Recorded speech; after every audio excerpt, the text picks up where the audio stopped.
വേണ്ടി പോസ്റ്റർ എൻ്റെ അനിയന് വേണ്ടി ഉണ്ടാക്കിക്കൊണ്ടിരിക്കുകയാണ്. അതിന് വേണ്ടി കലണ്ടറിൻ്റെ കമ്പിയാണ് കേട്ടോ. ഇതിങ്ങനെ ഒട്ടിച്ച് സെല്ലോ ടേപ്പ് വെച്ച് ഒട്ടിച്ച് കഴിഞ്ഞിട്ട് കളർ പേപ്പർ എടുത്ത് ചുറ്റി വേണ്ടി ഞാൻ തുടങ്ങുമായിരുന്നത്.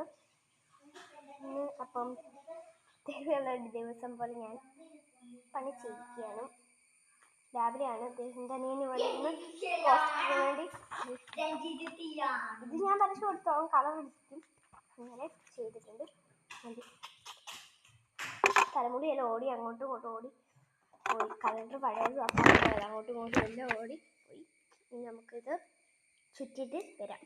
2 കമ്പിയായിരുന്നു. ഇത് ആർക്ക് വേണ്ടി ഈ പോസ്റ്റർ ഉണ്ടാക്കുന്നേ? എനിക്ക് വേണ്ടി. അല്ലാതെ എനിക്ക് വേണ്ടിയല്ലോ. മതി പോസ്റ്റർ ഉണ്ടാക്കുന്നത്. ഇതുണ്ടോ കളർ അടിച്ചോ? പൈസ കണ്ടോ? ഇത് 2 കൂടി സെല്ലോ ടേപ്പ് ഒട്ടിച്ചു. മുഴുവൻ സെല്ലോ ടേപ്പ് ഒട്ടിച്ചു. ഇനി നമുക്ക് കളർ പേപ്പർ ഒട്ടിക്കാം. ഇതുപോലെയാണ് കമ്പാക്കിയത്. ഞാൻ കുത്തിയിരുന്നത് ഇതുപോലെ ഒന്ന് വരച്ചെടുത്തിട്ടുണ്ട്. പക്ഷേ ഈ എർത്തിൻ്റെ എഴുതിക്കൊണ്ടിരുന്നപ്പോൾ ഇതുപോലെ സാരില്ല. 1ാം ക്ലാസ്സുകാരന് വേണ്ടിയാണല്ലോ ഇതൊക്കെ മതി. അപ്പോൾ എല്ലാവർക്കും ടാറ്റാ. ഞാൻ സ്കൂളിൽ പോട്ടെ.